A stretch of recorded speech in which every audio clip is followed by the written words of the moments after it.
Good afternoon, Facebook family and friends. Pastor Robert here with you for today's edition of the Parsons Study, twice weekly devotional brought to you at noon on Tuesdays and Thursdays or close thereto. If you're encouraged by today's message, let me know that. Leave me a comment or at least a like or some reaction to the broadcast, and I appreciate you being here today. And if you would like, feel free to share this on your own page. Perhaps you'll find some encouragement in it. Perhaps others would too.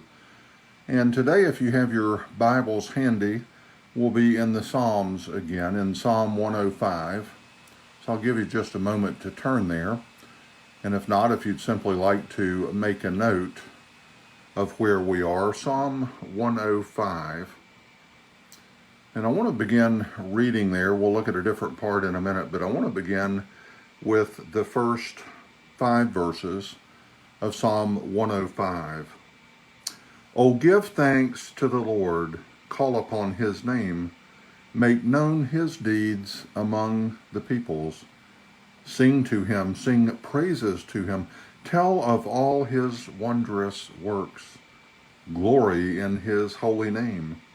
Let the hearts of those who seek the Lord rejoice. Seek the Lord and his strength, seek his presence continually. Remember the wondrous works that he has done, his miracles and the judgments he uttered. And here we're told to rejoice in the Lord, to sing his praises, to remember all of his wondrous works. But oftentimes in life we may not feel much like singing God's praises. We may wonder about his wondrous works, and we may even feel forgotten by God or abandoned by God, or wonder, where are these wondrous things that I'm supposed to sing God's praises about? In all of our suffering, has he forgotten me? Especially when we don't see any evidence of anything going on in our lives or in the world around us. And then let's skip down to verse 16, or beginning at verse 16. When he summoned a famine on the land and broke all supply of bread, he had sent a man ahead of him, Joseph, who was sold as a slave. His feet were hurt with fetters, his neck was put in a collar of iron, until what he had said came to pass. The word of the Lord tested him. The king sent and released him. The ruler of the peoples set him free. He made him lord of his house and ruler of all his possessions, to bind his princes at his pleasure and to teach his elders wisdom. So here in this part of Psalm 105, we find reference to one of the great stories of the Old Testament of Joseph, one of the sons of Jacob, the Joseph of the coat of many colors, or the robe of many colors. And I would encourage you, this story is found in the latter chapters of the book of Genesis, I believe beginning about in chapter 37. And there we join the story of Joseph, who is a mere 17 years old at the time, but he is the favorite of his father's sons, the 12 tribes of Israel, 12 original tribes of Israel. But his brothers don't like the fact that he's their father's favorite. So as they're out in the field tending the sheep, they first determine they're going to kill Joseph. Then they decide, no, we'll put him in a pit. And then a caravan of Arabians traveling through happens by, and they decide that they'll sell Joseph to the caravan. So Joseph is put in chains, put in a iron collar around his neck, and he's taken to Egypt, where the caravan sells him into slavery to the Egyptians. So we find the story of Joseph there. And, I'm sure when Joseph was going through these trials, he probably didn't see the work, the hand of God at work in his life either. I'm sure he didn't appreciate the collars and the chains, the betrayal by his own brothers, being sold into slavery in Egypt. And I know a lot of us are suffering right now. We look at the world around us, the trouble and the turmoil and the pandemic and the explosion in Beirut, Lebanon, and all the people that are suffering. And sometimes we have to wonder, where is the hand of God at work in our world and even in our lives? I know people that are suffering the loss of a loved one even as recently as yesterday.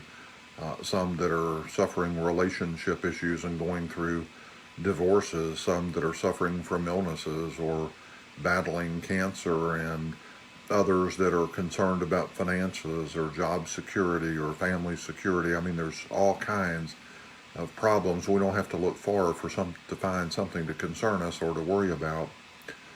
But when we remember the story of Joseph, he languished as a prisoner, as a slave in Egypt for years, but then finally God started to reveal his plan.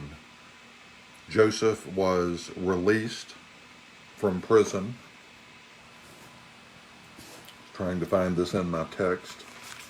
He was released. The ruler, Pharaoh, of the people set him free. And then Pharaoh made him lord of all his house and all his lands. Pharaoh made him second in command. And Joseph had properly interpreted some of Pharaoh's dreams, and then he told him something else, that there was a time of plenty coming, 7 years during which they would enjoy an abundance of grain and crops in their fields, and then that would be followed by 7 years of famine. So Pharaoh trusted Joseph. Joseph managed all of the fields, all of the workers, all of the grains and crops, and he stored in abundance so that when the drought did hit, when the famine hit, there was plenty of grain to feed all of Pharaoh's people. And then it was that the famine had struck Israel as well. Joseph's family, his brothers, are sent by their father Jacob to Israel to see if there's grain to be had. He's heard there's grain available there. Could they go and buy some? And throughout the course of the story, and whether you know it or don't know it, I would encourage you to go read it. But through the course of the story of Joseph, we're found that he's reunited with his family. Pharaoh invites them to come and live in Egypt, and there is indeed plenty of grain for them and their people as well. So in all these times of suffering that Joseph was suffering, I'm sure he couldn't see the hand of God at work in his life, but God had sent him ahead to Egypt to prepare for this time of famine. Not only did Joseph save his brothers, save his father, he saved his nation, Israel, because of what God had done in his life. So even during the times we don't see God at work in his life, let's remember God never abandons his loved ones. His word tells us that he will never leave us nor forsake us, that he will always be with us, that he is always taking whatever happens in our lives to work it for good. So even when we can't see him, we can't see evidence of his work in our lives, let's remember all the things he has done. Sometimes that might be easier if we kept a journal, a prayer journal, a blessing journal, whatever you want to call it. Keep a book, a journal, a notebook or something, and record your prayers in it. Record your times of despair in it. And then as those prayers are answered, go back and record those too. Write them down so that in those times of despair you can go back and maybe you've forgotten blessings that God has bestowed on you. Maybe you can go back and see the times that God was at work in your life that you didn't realize it or understand it, and you can look forward to what God is doing in your life again. He never abandons us. He loves us with a jealous love enough to give us his son. So there are indeed reasons, as the psalmist recounts, to shout our praises of joy for God to remember all the good things that he's done, to remember all of his wondrous works. So I hope you'll be blessed by this today. I hope you'll remember the story of Joseph, that as he is being led through the desert in chains, I'm sure he could not imagine God is going to do anything beneficial in his life. But God rewards him by making him a prince of Egypt. In fact, he's over the princes of Egypt. He's second in command and ultimately reunited with his family. So I hope you'll be blessed by that story today. I hope you'll be blessed by this live stream broadcast. And let me know that you've been watching. Let me know what you thought of it. If you have a question about it, private message me. And I appreciate you being here today.